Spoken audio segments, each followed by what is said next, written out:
Good morning to all. राजनीतिक भूगोल की इस वीडियो के माध्यम से क्लास में आपका सबका स्वागत है। पूर्व के क्लास में हमने राजनीतिक भूगोल के विषय क्षेत्र, विभिन्न विषयों से इसके संबंध, राज्य और राज्य की जो परिभाषाएं हैं उनकी हमने बात की। उसी से जुड़ा हुआ हमारा अध्याय है सीमा और सीमांत। ये जो सीमा और सीमांत का जो विषय है, एमए की कक्षा के साथ साथ विभिन्न प्रतियोगी परीक्षाओं के अंदर भी इसको सिलेबस में शामिल किया गया है, चाहे वो यूपीएससी हो या अन्य स्टेट पीसीएस हो, क्योंकि इस विषय की जो प्रासंगिकता है वैश्विक स्तर पे जो विभिन्न अंतर्राष्ट्रीय संबंध हैं उनके अंदर अभी भी बनी हुई है। और जितनी भी अंतर्राष्ट्रीय सीमाओं के संबंध में या वे क्षेत्र जिनको कि एक सुनिश्चित सीमा के रूप में इंगित नहीं किया गया है, जिसका डिमार्केशन नहीं किया गया है, उन जगहों पर जो सीमांत जैसी जो समस्याएं थी, जिन सीमाओं को सीमांत के रूप में स्वीकार किया गया, जिनको कि एक क्षेत्र के अंदर अंकित नहीं किया गया है, तो इन समस्याओं के संबंध में भी ये जो विषय है बड़ा प्रासंगिक है। चाहे वर्तमान में भारत और चीन के संदर्भ में जो मैकमोहन रेखा है उसको ले लीजिए, जो कि अगम्य पर्वतीय जो शिखर है वहाँ से उसको स्वीकार किया गया है, उसका डिमार्केशन नहीं किया गया है कई जगह पे। तो उन चीज़ों को आज भी इन विषयों को पढ़ना, इसकी जो परिभाषाएं हैं, इनके ऐतिहासिक विकास है, उतना ही प्रासंगिक है। लेकिन मेरी आप लोगों से चूँकि रिक्वेस्ट है, क्योंकि अब आप एमए फाइनल के विद्यार्थी हैं और इस साल आप जो नेट है उसके लिए पूरी तरह अपीयर हैं, तो ये जो मैं आपको पढ़ा रहा हूँ आप निश्चित रूप से मानिए आपको उन परीक्षाओं के अंदर इन चीज़ों को जो वस्तुनिष्ठ प्रश्न हैं उनके उत्तर देने में निश्चित रूप से आपके लिए सहायक होगा। तो इसको लाइक भी कीजिए, सब्सक्राइब कीजिए, वीडियोस को पूरा देखिए, और जो भी आपको लगता है कि इससे संबंधित जो सवाल हैं, आप क्वेरीज़ हैं, वो मुझे मैसेज कर सकते हैं। मैं उन आपके जो क्वेरीज़ है उसको दूर करने की कोशिश करूँगा। आज हम जब सीमा और सीमांत की बात करते हैं तो ये विषय बिल्कुल, क्योंकि अधिकतर जो विद्यार्थी हैं वो ग्रामीण परिवेश से जुड़े हुए हैं, तो ये चीज़ ठीक वैसी है कि जो गाँव के अंदर जो लोग रहते हैं, तो वो क्षेत्र जिनके ऊपर किसी का अधिकार नहीं होता, कई बार जो चरागा भूमि होती है, कई बार उन चीज़ों के ऊपर इलीगल रूप से, या जिन भूमि का अभी तक कोई किसी का अधिकार क्षेत्र नहीं होता, तो गांव के लोग उस जगह पे पत्थर डाल देते हैं या उसके ऊपर झाड़ियों से ये सुनिश्चित कर देते हैं कि ये मेरा एरिया है। लेकिन उसके ऊपर जब आवश्यकताएं सीमित होती हैं, हमारे जो पुराने बुजुर्ग हैं वो बताते हैं कि हमारे पास इतनी भूमि थी लेकिन उसका डिमार्केशन नहीं था, तो सब लोग उसको ये मान लेते हैं कि भाई यहाँ तक मेरा एरिया है, लेकिन उसके ऊपर कोई सुनिश्चित, कोई पक्की बाउंड्री नहीं होती तब तक, जब तक उनकी आवश्यकताएं सीमित होती हैं।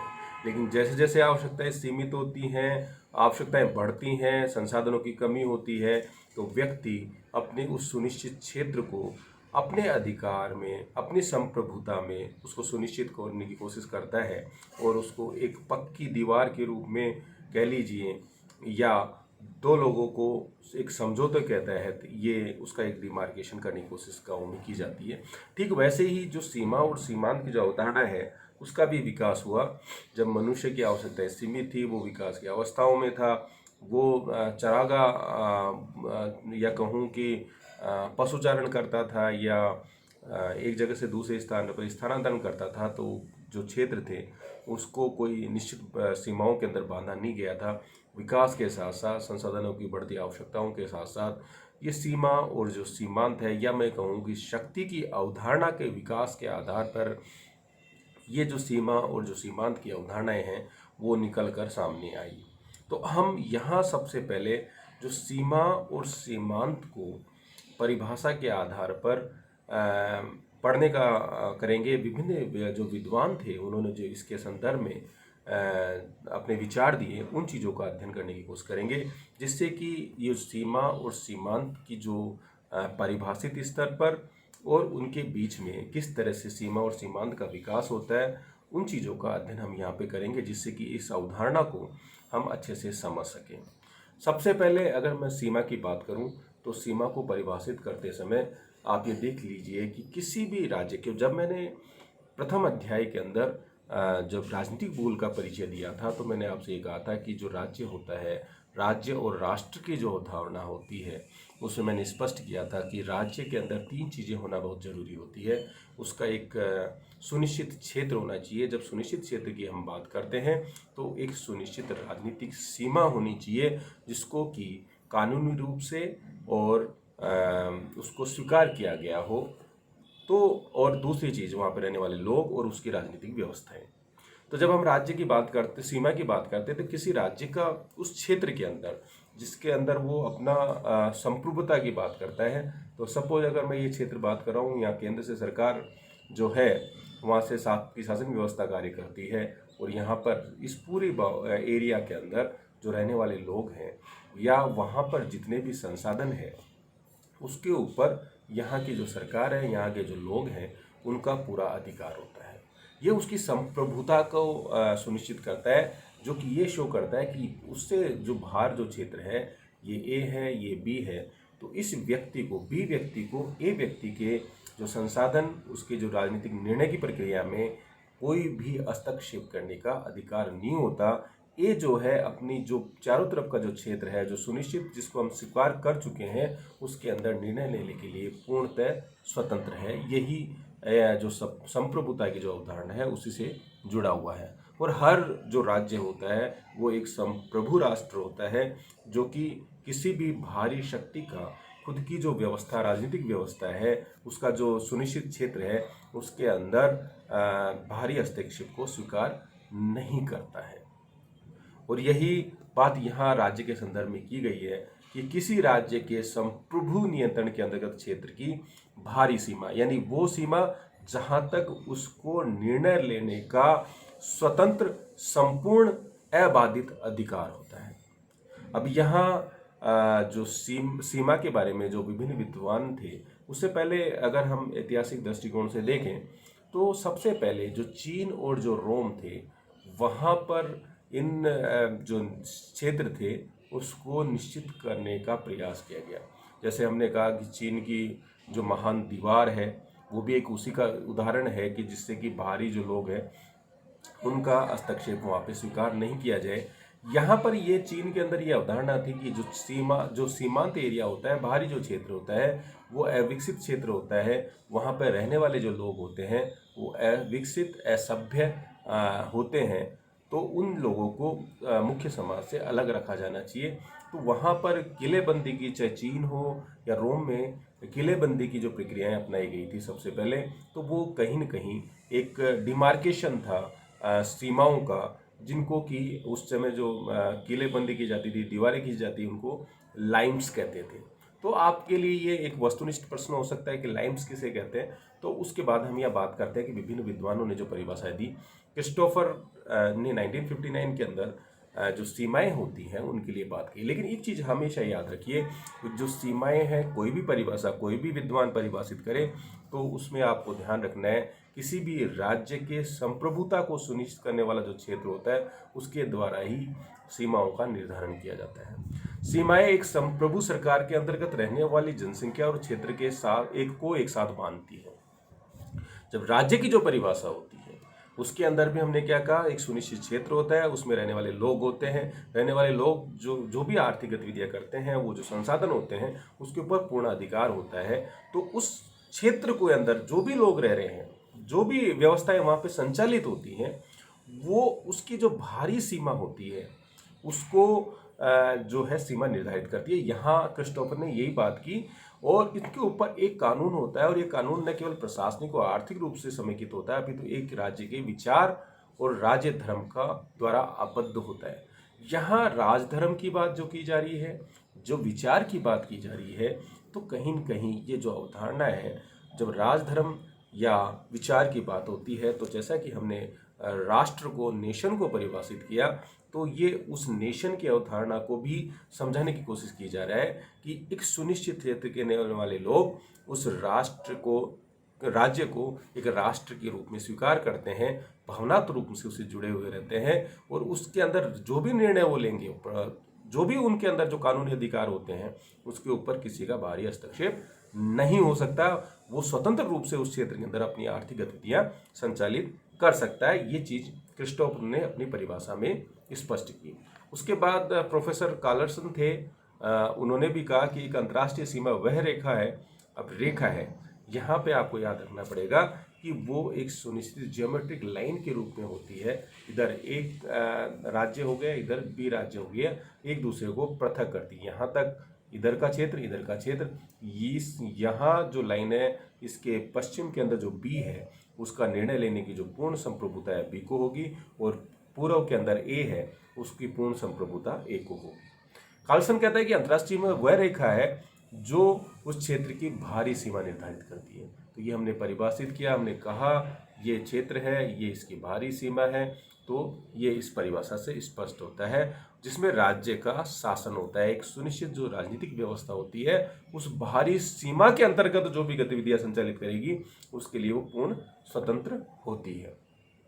प्रोफेसर पॉन्डस ने कहता है सीमाएं राज्य की सार्वभौमिकता, संप्रभुता को पड़ोसी राज्य से अलग कर दी, यानी जो भी वो निर्णय लेगा उस राजनीतिक सीमा के अंदर लेने के लिए पूर्ण स्वतंत्र होगा। तो प्रोफेसर पॉन्डस भी उसको स्पष्ट करने की कोशिश करते हैं। परिभाषाएं इसलिए दी जाती है कि जिससे कि जो विचारधारा का जो जन्म होता है उन चीज़ों को हमारे दिमाग में पूर्णतः, मैं ये नहीं कहता कि आपके अगर सवाल यूपीएससी में भी आता है, सिविल सर्विसेज में भी आता है कि सीमा और सीमांत को परिभाषित कीजिए, आप एक लाइन में कह सकते हैं कि विभिन्न भूगोलवेत्ताएं क्रिस्टोफर, कार्लसन और पॉन्डस जैसों ने एक परिभाषा दी, और उस परिभाषा का जो क्रक्स था वो ये था कि जो किसी भी क्षेत्र का जो राज्य होता है, राज्य के अंदर जो राज्य की कार्य करने वाली जो सरकार होती है, जो कानून व्यवस्था होती है, आर्थिक निर्णय होते हैं जो संसाधनों के संबंध में, वो बाहरी जो सीमा होती है उसकी संप्रभुता को सुनिश्चित करती है। बाहरी दूसरा राज्य समीपस्थ उसके हस्तक्षेप को स्वीकार नहीं करती है। तो आपको सभी परिभाषाओं के अंदर ये चीजें देखने को मिल रही है। एक सीमा वो रेखा होती है जिसके अंदर वो शासन कर सकता है, उसकी संप्रभुता होती है, उसके अंदर उसको सार्वभौमिकता होती है। तो इन विद्वानों ने जो परिभाषाएं दी, तो हम केवल उसको समझाने की उनको कोशिश कर रहे हैं कि उन चीज़ों को समझें आप। अब ये कुछ संकल्पनाओं की बात की है जो कि सीमाओं के संदर्भ पे उभर के सामने आई।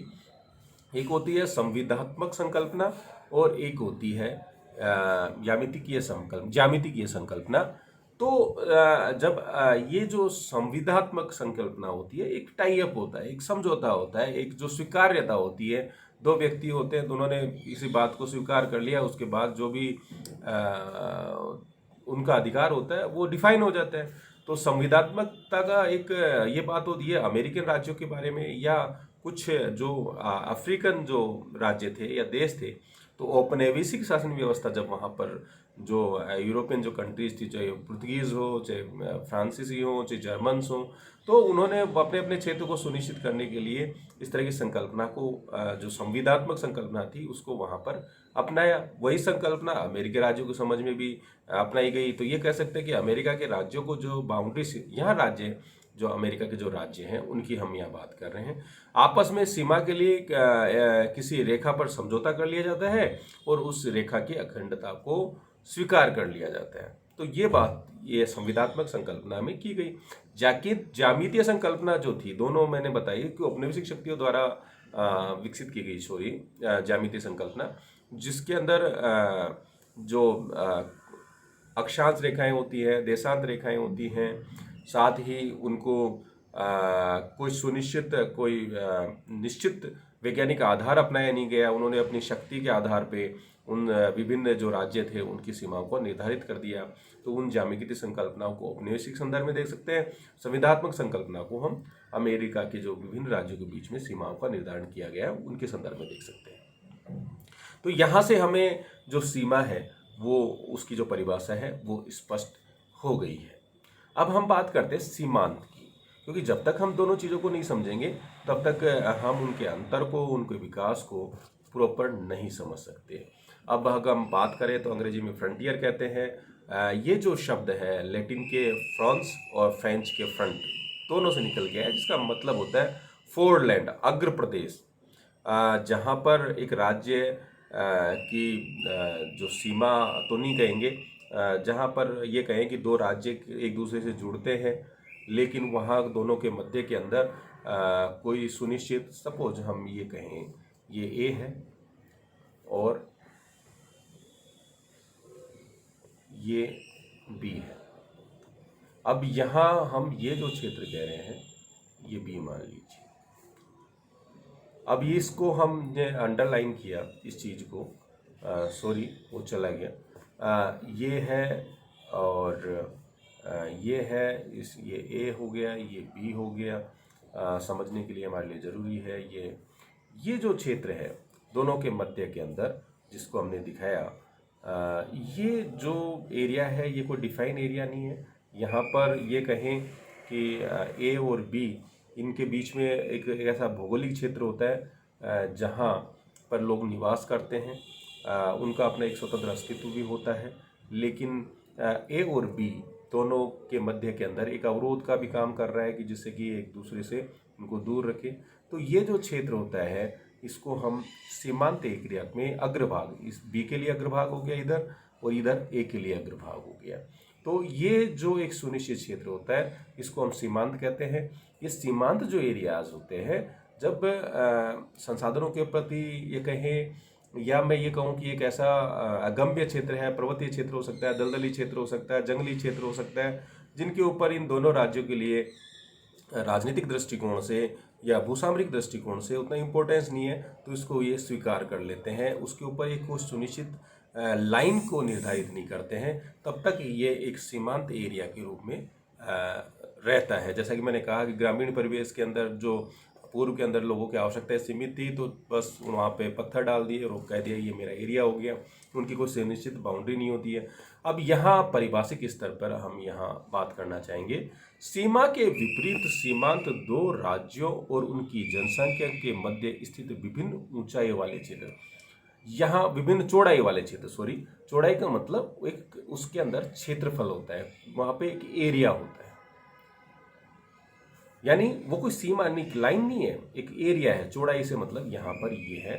सीमांत को अग्र प्रदेश भी कहते हैं, ये हमसे कई बार पूछ लिया जाता है। उसको बॉर्डर लैंड भी कह सकते हैं, एक उसको न्यूट्रल जोन भी कह सकते हैं, उसको नो मैंस लैंड भी कह सकते हैं। ये कहना यहाँ थोड़ा सा आपको ध्यान रखना पड़ेगा कि नो मैंस लैंड का मतलब ये नहीं है कि वहाँ पर लोग रहते ही नहीं है। हाँ, लेकिन कुछ क्षेत्र ऐसे भी होते हैं जहाँ पे दलदली क्षेत्र है, पूर्णतः दलदली क्षेत्र है, वह लोग रहते नहीं है, लेकिन उन दो राज्यों के मध्य के अंदर उसके अंदर कुछ सुनिश्चित उस लाइन को नहीं खींचा गया है। तो ये चीज़, जैसे मैं कहूँ कि हमारी मैकमोहन रेखा हिमालय के ऊपर से खींची गई है और वो इतना अगम्य जो क्षेत्र होता है कि वहाँ पर मानव जो बर्फीले एरियाज़ होते हैं, वहाँ पर आइसलैंड्स होते हैं, तो ग्लेशियर्स होते हैं, तो वहाँ पर लोग रहते नहीं हैं, लेकिन वो हमारी एक अंतर्राष्ट्रीय सीमा के रूप में स्वीकार कर लिया गया। या मैं कहूँ कि वो एक सीमा, एक क्षेत्र है, एक चौड़ाई है, उसको हमने एक लाइन तो डिफाइन की नहीं है, तो वो एक तरह का नो मैंस लैंड हो गया। तो यहाँ पर उसके रूप में, या एक ट्रांजिशनल जोन होता है जहाँ पर कि जो चौड़ाई लिए हुए हैं, यानी कि जो लोग रहते हैं यहाँ पर, इधर और इधर दोनों की संस्कृतियों को ये समावेशित किए हुए होते हैं, तो एक संक्रमण क्षेत्र भी कह सकते हैं। परिभाषित स्तर पर हम बात करें, सीमांत कानूनी तथ्य न होकर एक ऐसा तथ्य है जिसका प्रयोग सीमावर्ती क्षेत्र के लिए प्रयोग किया जाता है। यानी कानूनी तथ्य नहीं है, इसका मतलब हमने उसको लीगली, कानूनी रूप से डिफाइन नहीं किया गया है। जिस तरह से हमने सीमा को, सीमा एक कानूनी तथ्य है, एक समझौते के तहत, एक विकास की प्रक्रिया के तहत एक दो संप्रभु राष्ट्रों को पृथक करने वाली एक ज्यामितीय रेखा है, उस रूप में हमें इसको यहाँ पर समझना पड़ेगा।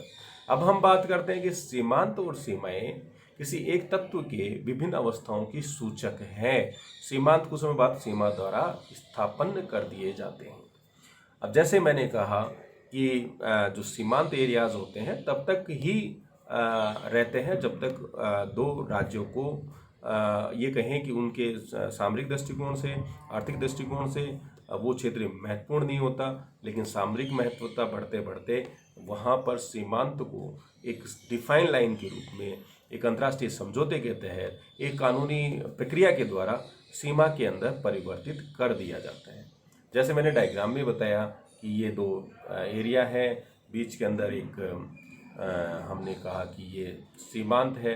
अब जब दोनों राज्यों को अधिकार के लिए, जब इन दोनों में तनाव की स्थिति पैदा होगी, तो ये अपने क्षेत्र को इधर विस्तारित करने की कोशिश करेगा जिससे कि इन संसाधनों के ऊपर नियंत्रण कर ले। तो जब क्या होगा, इन दोनों ए और बी जो राज्य हैं वो एक दूसरे से वार्ता करेंगे, वार्ता करके कोई समझौता भी कर सकते हैं।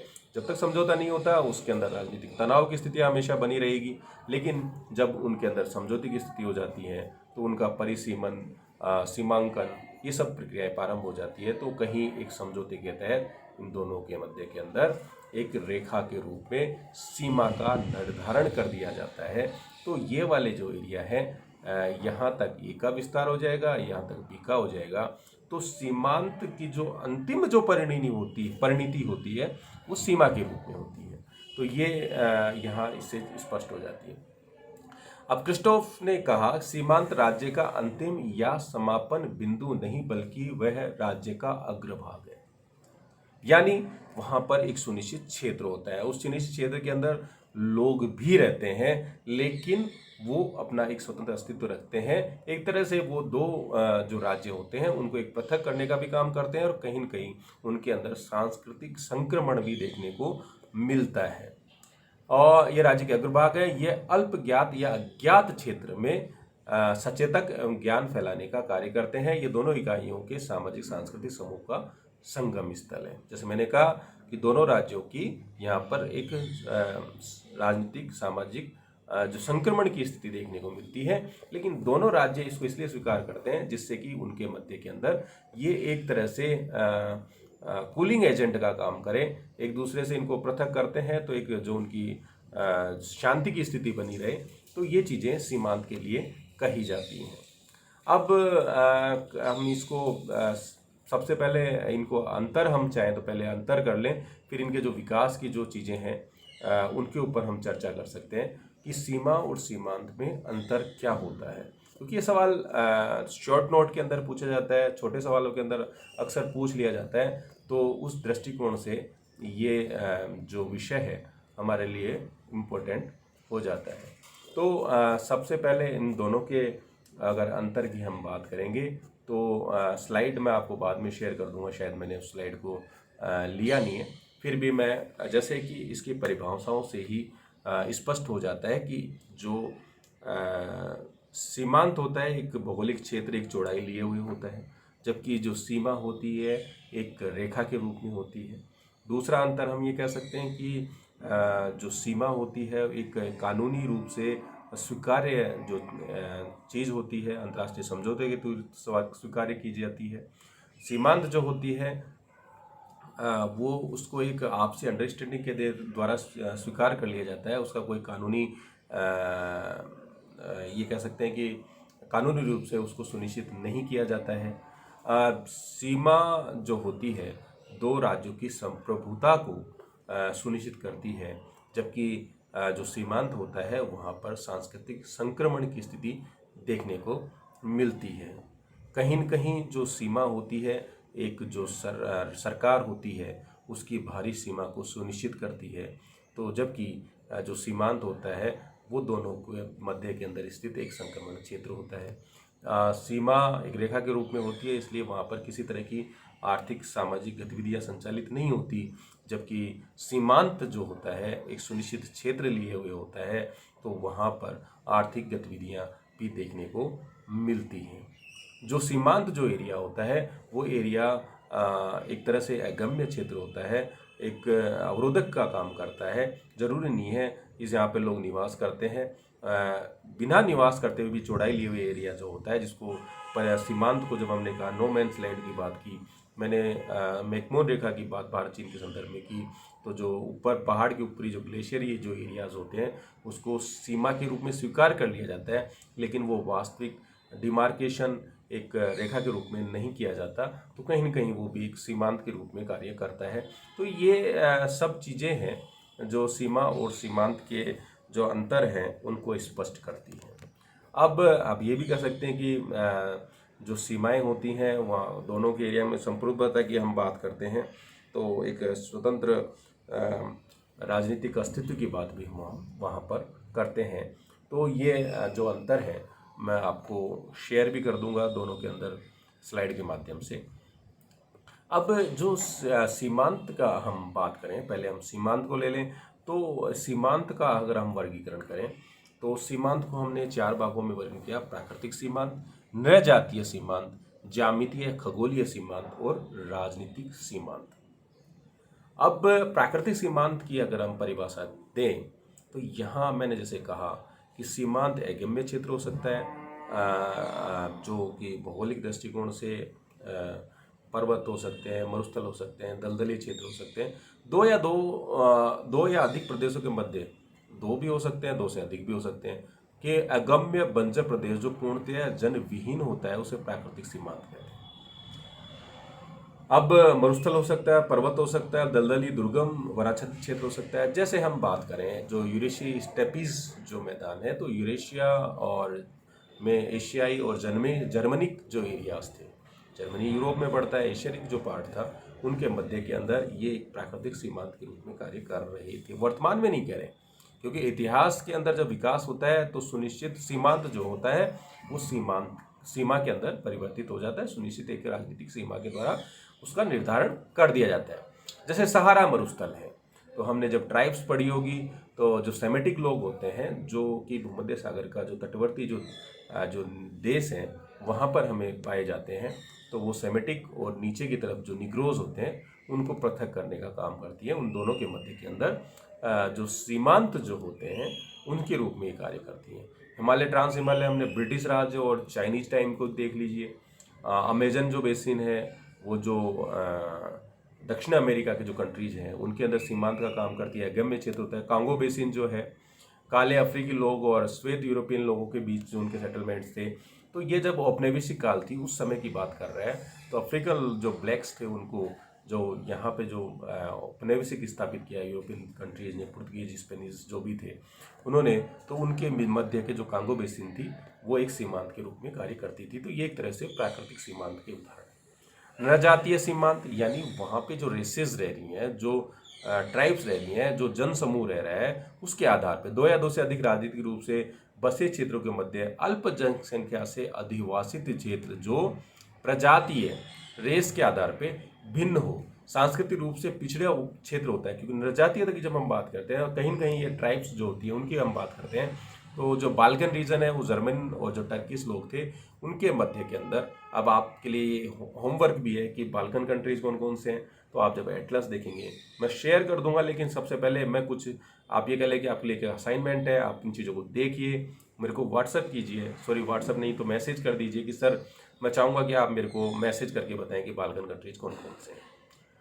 ज्यामितीय खगोलीय सीमांत ये औपनिवेशिक शासन व्यवस्था की बात थी, जो विभिन्न जो औपनिवेशिक शासक थे उनके द्वारा जो आपसी प्रतिद्वंद्वियों को दूर करने के लिए इन्होंने ज्यामितीय आधार पर क्षेत्रों को सुनिश्चित, जो अगम्य क्षेत्र थे, निर्जन थे, जो अनएक्सप्लोर्ड थे, जिनका कोई संसाधनिक दृष्टि से कोई दोहन नहीं हुआ था, तो उन महाद्वीपों में औपनिवेशिक शक्ति के द्वारा ज्यामितीय या खगोलीय आधार पर सर्वेक्षण विहीन सीमांकन किया गया। विशेषकर जो अफ्रीकन जो कंट्रीज है वहाँ पर ये जो ज्यामितीय खगोलीय सीमांत वाली जो अवधारणा है हम देख सकते हैं। राजनीतिक सीमांत की जब हम बात करें तो ये भी जो राज्य के विकास की बात, क्योंकि मैंने कहा कि वर्तमान के अंदर जो सीमांत जो हैं उनको ढूंढ पाना इतना आसान नहीं है, लेकिन जैसे रूसी साम्राज्य था और दक्षिण एशिया में ब्रिटिश साम्राज्य था, तुर्की के अंदर तुर्की साम्राज्य था, तो आपके जो हिंदू कुश, ये हिंदू कुश है, और ईरान का जो पश्चिम पर्वतीय क्षेत्र है वो क्षेत्र था, तो दोनों अगम्य था। तो इन सारी राजनीतिक व्यवस्थाओं के या औपनिवेशिक व्यवस्थाओं के मध्य के अंदर ये जो क्षेत्र थे ऐतिहासिक दृष्टिकोण से राजनीतिक सीमांत के रूप में कार्य करते थे। लेकिन ये चीज़ें वर्तमान में आपको देखने को नहीं मिलेगी, क्योंकि ये जैसे जैसे विकास हुआ, संसाधनों के प्रति जागरूकता हुई, राजनीतिक व्यवस्थाएं सशक्त हुई, तो ये चीज़ें अब समाप्त हो गई। हर जो देश होती है उसकी एक सुनिश्चित राजनीतिक सीमा होती है।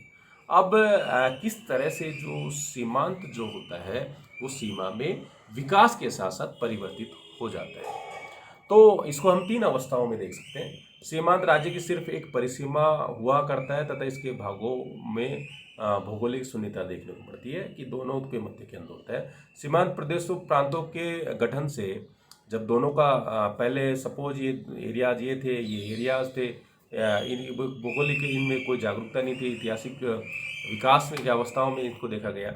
लेकिन जब ये इनके जो राजनीतिक चेतना के या संक्रमित क्षेत्र के रूप में जब स्थापित हो जाते हैं तो ये हो सकता है कि द्वितीय अवस्था में वो मरुस्थल हो, जंगल हो, जिनको दोनों राज्यों के द्वारा स्वीकार कर लिया जाता है। लेकिन जैसे जैसे जागरूकता होती है, राजनीतिक चेतना फैलती है, तो इन भागों को एक सुनिश्चित क्षेत्र के अंदर परिवर्तित करने की कोशिश की जाती है, जो कि इस नक्शे को मैंने पूर्व में भी स्पष्ट किया।